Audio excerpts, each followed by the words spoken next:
This is Matt Graham with the MBS Live Market Update. Last week was all about an extension of the higher for longer rate trade in response to the previous week's Fed economic projections, the dot plot, and other forecasts. Higher for longer means that the Fed is less likely to hike rates much more and more likely to leave rates high for longer. Go figure. And the market has taken the Fed at its word, and the result has been a increase in longer term yields and an actual decrease in short term yields, which is a little bit mind boggling considering how much longer term yields have risen. At times like that, we expect to see other yields, such as the 2-year, 3-year, move higher as well. But over that same time, they actually moved slightly lower. That helps the yield curve uninvert to some extent. It is not yet uninverted, but moving in that direction. And there was a really pervasive trend in that general direction of higher for longer and higher long-term yields, and then flat to lower short-term yields.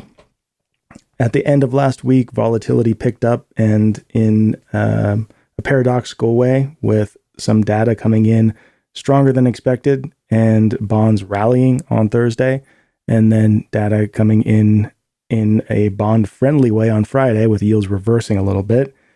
Volatility can be thought of as a product of uncertainty surrounding the potential government shutdown, as well as month and quarter-end trading. There's always an element of random volatility surrounding month/quarter end, as certain traders have compulsory trades they need to make, and then those trades can trigger other trading positions to be exited, if you will. You can see a short squeeze where those who had been betting on higher rates are forced to buy bonds, and then you can see technical levels prompt additional bond selling. You can see short-term longs book profits having to get out of the market. In any event, the government shutdown caused volatility, and we have only two decent examples of shutdowns in the past 20 years that have any sort of bearing on what we may have seen this time around, and they both did something that was generally opposite from one another. So there wasn't a solid takeaway as to the reaction function of the potential shutdown. But in hindsight, it looks like the market was trading it as a risk-off event to some extent, meaning that it benefited the bond market and hurt stocks.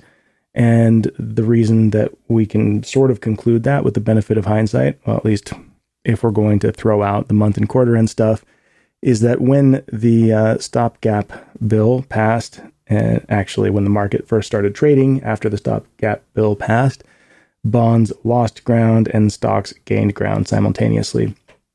Later in the overnight session, stocks began to lose ground, possibly with an eye on higher yields, possibly with an eye on weaker PMI data in Europe. But they didn't lose, or US stocks lost more ground than European stocks, which sort of de-emphasizes the European data aspect of that. Now in the domestic session, stronger ISM data and the general trend back toward the higher for longer territory is pushing yields to new multi-decade highs or highest levels since 2006-07.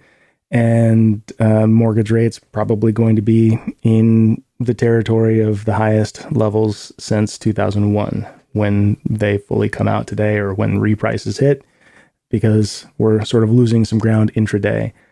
The one good thing, well, not the one good thing, but one good thing about the shutdown being averted is that we'll have a full slate of big ticket economic data this week. We were not going to have that data had the shutdown gone ahead. And that includes even the big jobs report, as well as JOLTS, and then inflation data in the coming week. So this is the data that we feel that the Fed has been waiting for, or not the Fed, but the market, the Fed, everybody has been waiting for a couple of weeks now. And the data that the market has sort of been taunting or daring to give it an indication that it's okay to turn around and see some value buying and push yields back in the other direction. Of course, for that to happen, the data needs to be weak or weaker than expected, and that is not a given. If the data is as strong or stronger than expected, then this higher for longer theme should or could continue to play out. So just because a 10-year treasury yields at 4.68 right now doesn't mean it won't be at 4.75 or higher by the end of the week. It's really all depending on economic data. That's all for this week. Back with you next time.